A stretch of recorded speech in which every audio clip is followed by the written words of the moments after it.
जियत बाप के कदर नहीं कीन्हा, मरे बाप पुजवाया। मुट्ठी भर चावल ले करके कौए को बाप बनाया। नमस्कार दोस्तों, मैं अविनाश दास रेशनल कबीर यूट्यूब चैनल में आप सबका हार्दिक स्वागत करता हूँ। साथियों, सतगुरु कबीर साहब की एक वाणी मैंने आप लोगों के सामने रखी है कि जियत बाप के कदर न कीन्हा, मरे बाप पुजवाया। मुट्ठी भर चावल लेकर के कौवे को बाप बनाया। दोस्तों, कल हम लोगों ने पितर के बारे में, पितर को किस तरह तर्पण करते हैं और इसके बाद जो है ब्राह्मण को किस तरह भोजन दिया जाता है, इसके बारे में कल हम लोगों ने दोस्तों स्ट्रीम किया। आप हम सब मिलकर आज जो है उसी प्रसंग को आगे बढ़ा रहे हैं। दोस्तों, यदि आप इस चैनल को सब्सक्राइब नहीं किए हैं तो सब्सक्राइब ज़रूर करें और शेयर नहीं करते हैं तो शेयर ज़रूर करें भाई, ताकि जो है जन जन तक पहुँचे और अंधविश्वास मिटे और लोग जाने कि हमको कौवा को बाप नहीं बनाना है। हम मनुष्य हैं, मनुष्य के बच्चे हैं, हमारा बाप भी मनुष्य होना चाहिए, हमारी मम्मी भी मनुष्य होना चाहिए। किसी जानवर को, किसी पक्षी को अपने माँ बाप हमें नहीं बनाना है। दोस्तों, हम सब लोग रेशनल हैं, गर्व से कहो हम लोग रेशनल हैं, तर्कशील हैं। तो आगे बढ़ते हैं। चांडालश्च नहीं, इसने भक्ष्यम भोज्यम चा विविध मूलानि चा फलानि चा हृद्यानि चैव मांसानि पानानि सुरभीणि चा। दोस्तों, यहाँ भोजन का वर्णन है, क्या क्या ब्राह्मण को खिलाया जा रहा है उसका यहाँ पर वर्णन है। इसमें कहते हैं अचार, चटनी, रायता, व्यंजन, सूप, शाक आदि, दूध, दही, घी और मधु आदि सब प्रकार के पदार्थ यत्न पूर्वक सावधानी से भूमि पर लाकर रखे। यहाँ पर भूमि पर रखने को कहा है दोस्तों, भूमामेव। मुझे तो इतना याद नहीं है कि श्राद्ध में थाली में देते हैं खाने को कि भूमि पर देते हैं। शायद पुरखों के लिए पहले जमीन पर देते होंगे। आपको याद होगा तो लिख करके मुझे कमेंट में जरूर बताना। हाँ, आगे बताते हैं दोस्तों। भक्ष्यम भोज्यम च विविध मूलानि। यहाँ जो है गीता में भी हमने पढ़ा था कि भोजन 4 तरह का होता है, भक्ष्य, भोज्य, चोष्य और लेह्य।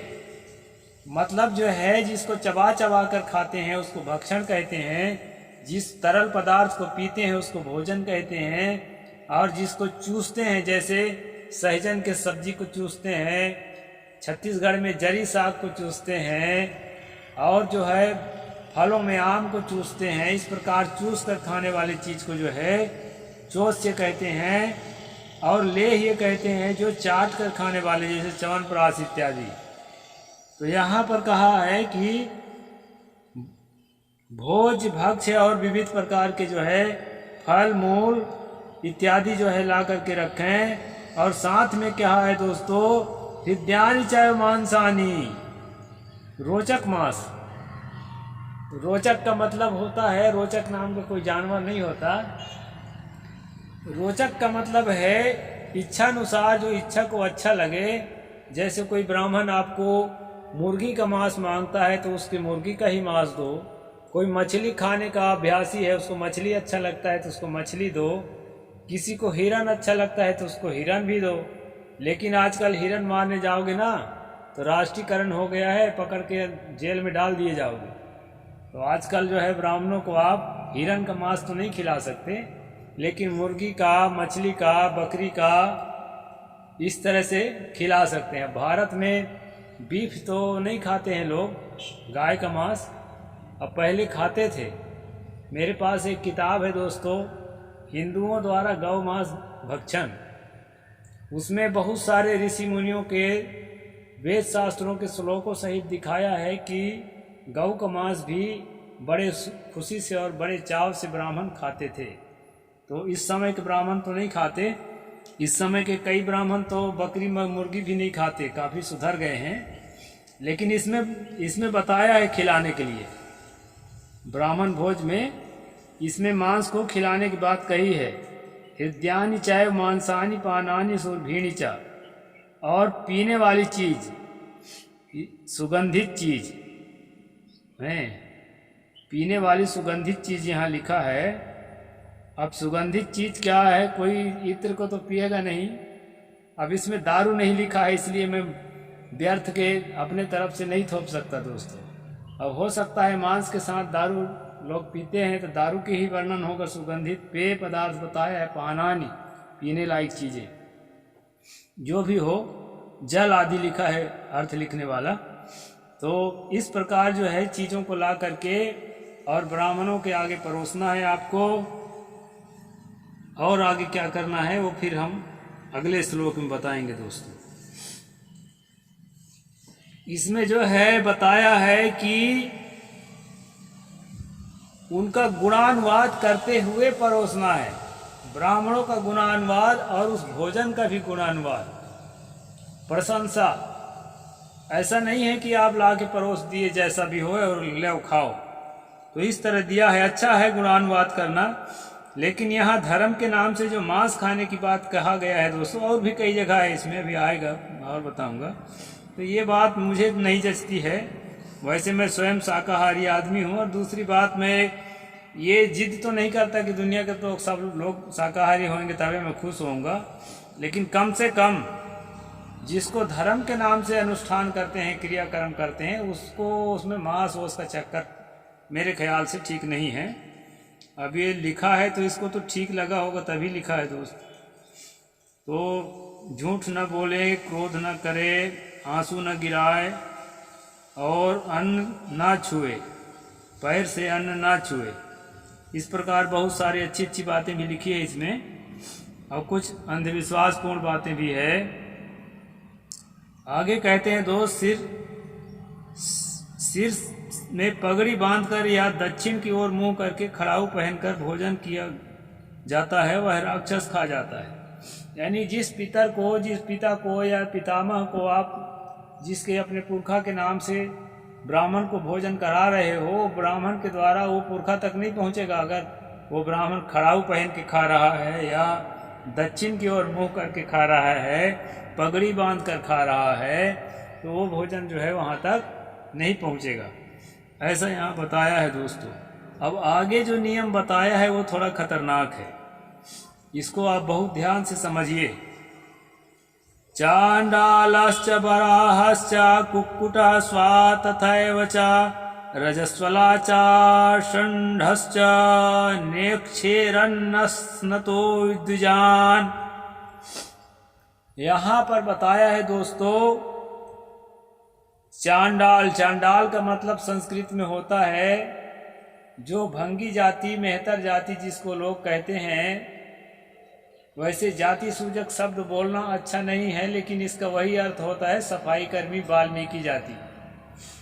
तो वाल्मीकि जाति को सुअर, कुत्ता, मुर्गा और रजस्वला स्त्री जिसका जो है मासिक धर्म चालू हो गया है, यानी कि जो मासिक धर्म पीरियड है, मंथली पीरियड आता है, महिलाएं ज़्यादा जानती हैं उसको, हम लोग भी सुनते हैं। सन्यासियों को उतना मालूम नहीं है आप लोगों के बराबर। तो ये रजस्वला जो स्त्री होती है, रजस्वला स्त्री कुत्ता और मुर्गा और सुअर और सफाई कर्मी, इसी तरह की बातें जो है दोस्तों मनुस्मृति को बदनाम करती है। यहाँ पर रजस्वला स्त्री को और सफाई कर्मी वाल्मीकि जाति को कुत्ता, मुर्गा और सुअर के साथ तुलना किया है, और साथ साथ कहा है कि ब्राह्मणों को ना देखें, यानी ब्राह्मणों को ना देखना पड़े। ये आंख से दिख जाने पर भी जो है यहाँ पर बुरा माना है, अर्थात मतलब पाप माना है।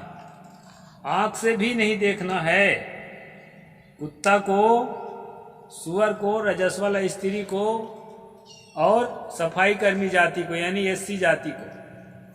तो ये जो है ना घृणा, बहुत भयंकर घृणा की बात है। होमे प्रदाने भोज्ये च यदेभिर्भिवीक्षते दैवे कर्मणि पित्रे वा तद्गच्छन्त्या तथम। होम, दान, ब्राह्मण, भोजन, देव कर्म और पितृकर्म को यदि देख ले तो वह निष्फल हो जाता है। दान करते समय, हवन करते समय, ब्राह्मण के भोजन करते समय और देव कर्म और पितृकर्म करते समय यदि स्त्री देख लेती है, खासकर रजस वाला स्त्री, यह मुर्गा देख लेता है, सुअर देख लेता है, कुत्ता देख लेता है, या जो है आज जिसको हम दलित कहते हैं, सफाई कर्मी जो कहते हैं, वो लोग अगर देख लेते हैं इनके क्रियाकर्म को तो सारा क्रियाकर्म का फल दोस्तों निष्फल हो जाता है। ऐसा यहाँ मनु जी कह रहे हैं। भयंकर जो है हिंस्र है, हिंसक शब्द है। और इसीलिए जो है मैं बार बार कहता हूँ कि ये संसार में किसी भी देश में हिंदू राष्ट्र इसीलिए नहीं है और भारत में भी नहीं होना चाहिए, नहीं तो ये देश नरक हो जाएगा दोस्त। अभी ये देश नरक नहीं है, हालांकि अभी भी जो है ये चल रहा है। आप देखते हैं ना कि घड़ा छू जाने से हत्या कर दिया जाता है और किसी को जूते में पेशाब भरकर पिलाया जाता है, किसी के सिर पर पेशाब किया जाता है, किसी के बहू बेटी को बलात्कार किया जाता है। मतलब तुम्हारा कोई कीमत ही नहीं है। तो ये सारी चीज कहाँ से निकल के आता है दोस्तों? हिंदू राष्ट्र की परिकल्पना से, मनुस्मृति संविधान की परिकल्पना से, वहीं से निकल करके ये सारी गंदगी आती है। इसलिए मैं मनुस्मृति का स्ट्रीम चलाते हुए पूरे भारतवासियों को बार बार आह्वान करता हूँ, बार बार बताना चाहता हूँ कि जहाँ सबका भला हो, जहाँ सबकी गुंजाइश हो, जहाँ सबको जो है सम्मान हो, सबको ऊपर उठने का अवसर हो, ऐसे भारत के लोकतंत्र से अच्छा कोई संविधान नहीं है दोस्तों। अभी मैं महीनों से चला रहा हूँ और चलाऊंगा। अभी तो 3 अध्याय हुआ है, 12 अध्याय है। आप लोग रोज देखिए। पिछले स्ट्रीम जो नहीं देखा है वो पिछले स्ट्रीम भी चैनल पर खोल करके देखें और बहुत बारीकी से इस ग्रंथ को समझें। इसके बाद जो है मैं कई बार कहता हूँ ना, किसी पदार्थ को ठीक से समझने के बाद उसको पकड़ो और किसी पदार्थ को ठीक से समझने के बाद उसको छोड़ो। अगर आप अच्छी चीज समझ करके, मान लीजिए आप जो है टिंडा की सब्जी समझ करके सांप को पकड़ लेंगे। टिंडा क्या करती? चिचिंडा, जो सांप जैसे दिखता है, लंबा लंबा, आपकी भाषा में जो भी कहते हो, चिचिंडा के सब्जी समझ करके सांप को पकड़ लेंगे तो आपकी नासमझी है दोस्तों। और यदि आप जो है ना कांच की गोली समझ करके हीरा को फेंक देंगे तो वह भी आपकी नासमझी है। सबसे बड़ी कीमती चीज इस दुनिया में है तो ज्ञान है। इसलिए ठीक से समझ करके किसी भी चीज को स्वीकार करो और किसी भी चीज को बहिष्कार करो। अच्छी तरह से समझ लें कि हिंदू राष्ट्र की परिकल्पना आखिर है क्या। सावरकर ने जो कहा था कि ये संविधान की क्या जरूरत है, मनुस्मृति तो है, ये है हमारे पास। इसलिए मैं कहता हूँ मनुस्मृति के हिंदू राष्ट्र की जो परिकल्पना है उसको आप लोग ठीक से समझें और शेयर करें, आपके साथी भी ठीक से समझें।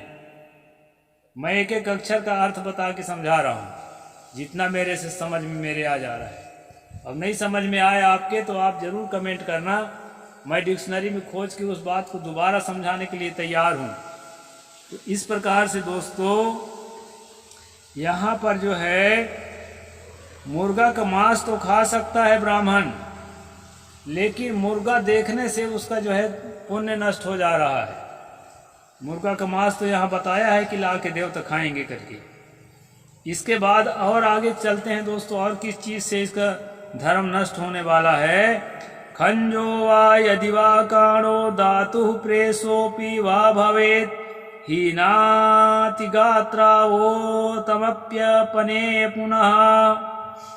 लंगड़ा जिसका पैर टूटा हुआ हो एक्सीडेंट से या जन्मजात से, उसको लंगड़ा बोलते हैं दोस्तों।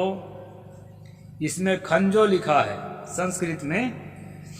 काना, काना जिसका एक आंख खराब हो एक आंख सही हो उसको काना बोलते हैं। और श्राद्धकर्ता का सेवक, यानी जो आदमी उनको अपने पुरखों को पिंड दान कराने के लिए निमंत्रित करके बुलाया है, जो जजमान है, वो जजमान के यहाँ का जो नौकर है ना, वो नौकर भी नहीं दिखना चाहिए। ये बड़ा गजब की बात है।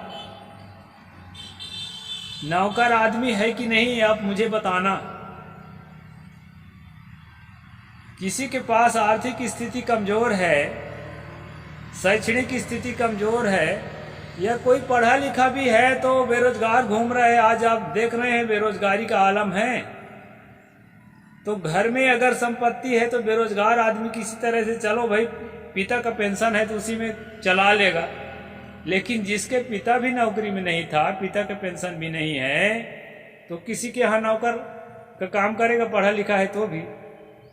तो ऐसा जो है परिस्थिति बस करना पड़ता है दोस्तों। इसका अर्थ ये नहीं होता कि उसके चेहरा देख लेने से, उसके मुंह देख लेने से आपका पुण्य क्षीण हो जाएगा और आपका पाप बढ़ जाएगा।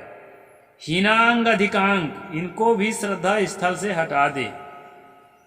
हीनांग कहते हैं विकलांग को, किसी का पैर ठीक नहीं है, किसी का हाथ ठीक नहीं है, कोई मानसिक विकलांग है, छत्तीसगढ़ में लेड़गा लेड़गी बोलते हैं। तो इस प्रकार से जो मानसिक रूप से, शारीरिक रूप से विकलांग है, और किसी किसी के उंगली अधिक होती है, किसी का कान डबल होता है, वो भी विकलांग की श्रेणी में आता है, उसको इसमें अधिकांग बोला है। अधिकांग, हीनांग और अधिकांग, इन सबको श्रद्धा स्थल से हटा दे। इस प्रकार से दोस्तों ये मनु का कानून है कि श्रद्धा स्थल से हटा दे।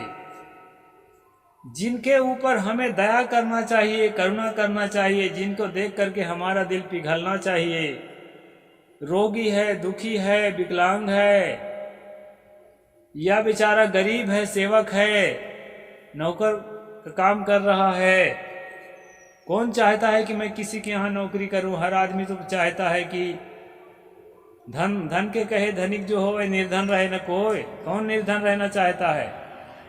लेकिन दोस्तों आदमी के पास व्यवस्था है, मजबूरी है, वो नौकर का काम करता है, इसका मतलब ये नहीं है कि मनु जी उसको कह दे कि इसको चेहरा देखने से हमारा जो है पाप बढ़ जाएगा, पुण्य घट जाएगा, इसको हटाओ यहाँ से। तो इस प्रकार के जो कानून है दोस्तों मनुस्मृति का, इसको भारतीय संविधान बना के अगर आप हिंदू राष्ट्र स्थापित करते हैं तो क्या होगा जरा सोचो। ये रजस्वला स्त्री, किसके घर की स्त्री रजस्वला नहीं होती? हो तो महीना में हर स्त्री रजस्वला होती है साइंस के हिसाब से। तो हर महीना में हर घर की स्त्री, ब्राह्मण के घर की स्त्री भी रजस्वला होती। रजस्वला स्त्री को श्राद्ध स्थान में लाने से धर्म नष्ट हो जाएगा। अभी आप जो है सुने होंगे दोस्तों, सबरीमाला में कितना आंदोलन चला है कि 10 साल से 50 साल के बीच वाली औरत को वहां नहीं घुसने दिया जाता था, और अभी भी कानून लागू होने के बाद नहीं घुसने दिया जाता है। उसका यही कारण है कि वो रजस्वला हो सकती है।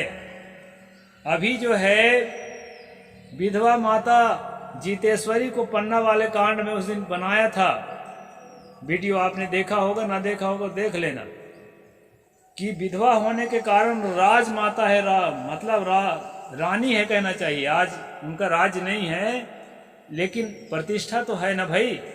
उसको भी घसीट घसीट करके मंदिर से बाहर निकाल दिया गया। तो हिंदू राष्ट्र भयंकर राष्ट्र है दोस्तों, ये गुंडा मवाली का राष्ट्र है। इसकी कल्पना दिमाग में मत लाओ।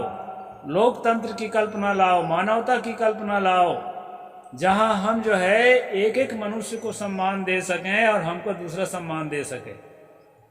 ऐसे राष्ट्र की कल्पना करो।